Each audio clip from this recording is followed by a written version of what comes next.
After the last direct, we finally have a release date for Fire Emblem Fates.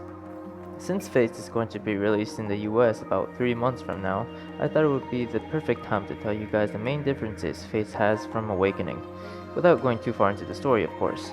Now, keep in mind that I will be backing up my information from the Japanese special edition of Fire Emblem Fates, so some things are subject to change when the game arrives overseas. I'd also like to give a big thanks for Hi, my name is Maurice for letting me use his videos for some gameplay and cutscenes. I currently don't have a capture card. So, without further ado, here are the basic changes that Fates has from Awakening. Remember how you were given 2 to 3 choices on the entire game in Awakening? Do you also recall how little it affected the story? Well, in Fates, they have a much bigger impact on the players. It is possible for players to have an entirely different playthrough than others, depending on the version and the choices they make in the game. Regardless of which version you buy, you will have around the same amount of chapters in Awakening. The maps you buy within the 2 versions are also different, and while 1 to 2 maps might be at the same location, the newer version always has a little gimmick to each chapter, giving a nice change to people who want to run both versions of the game.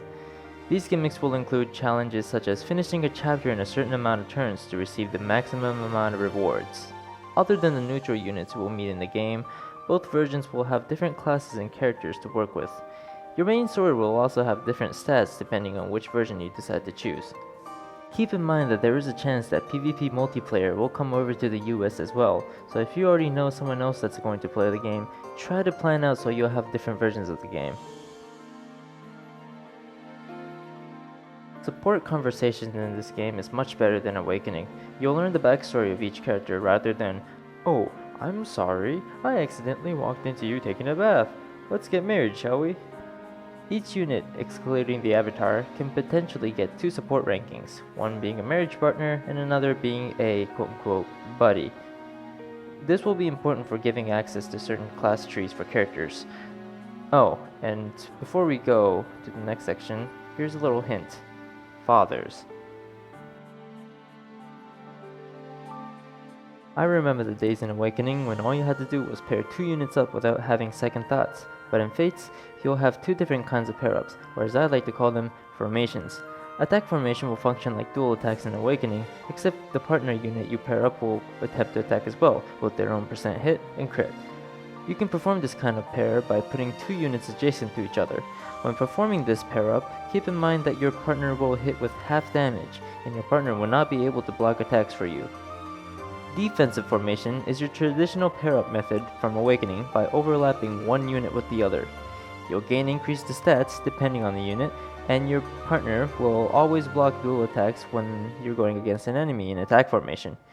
You'll also see a defense meter on the bottom screen, and when the meter fills completely up, the pair will have one battle where your partner will block any attack at a 100% rate. Enemies can perform these formations as well, so keep that in mind.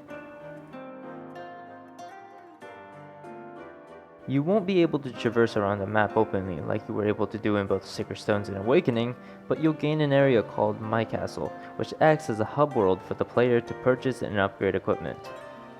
Inside the castle, you should expect to see buildings such as Armory, Vendor, Arena, and much more. Click on the video featured right now to gain a better idea on this topic, as there are a lot of things that you are able to do. I'm not sure how much of the content might be cut for cultural reasons. No, except rubbing. That's just awkward to do. Except lobster main. They don't break.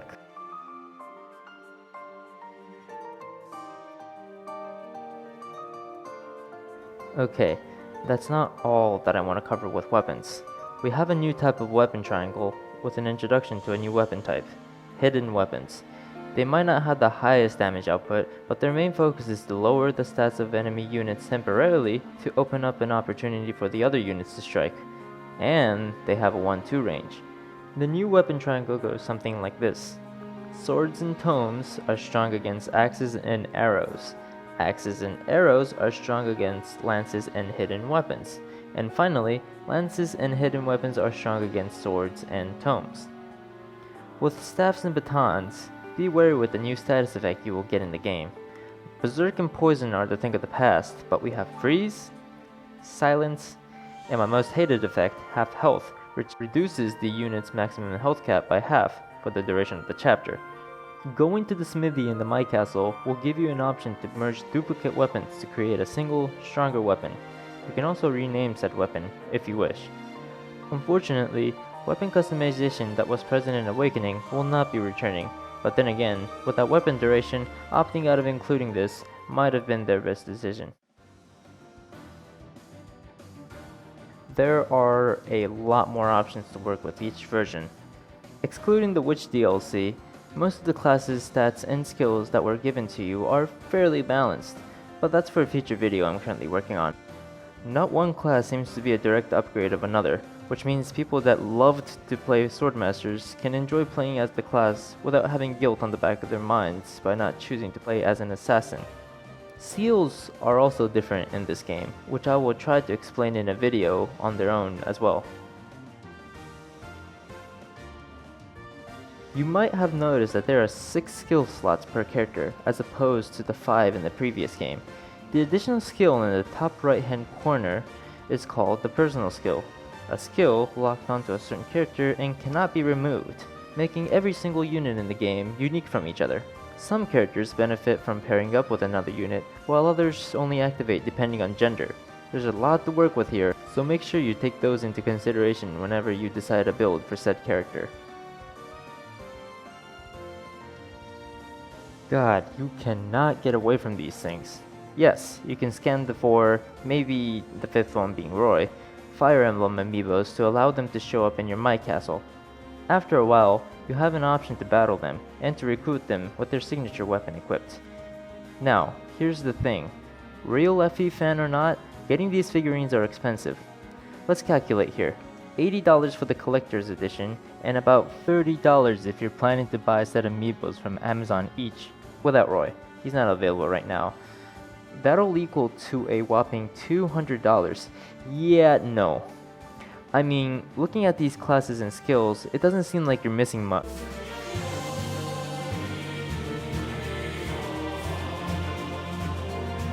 You will not stop me!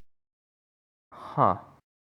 And those are the major differences you should be expecting to see from Fire Emblem Fates. I hope you enjoyed watching this video, and next time, we'll look at how leveling and reclassing works in FE Fates.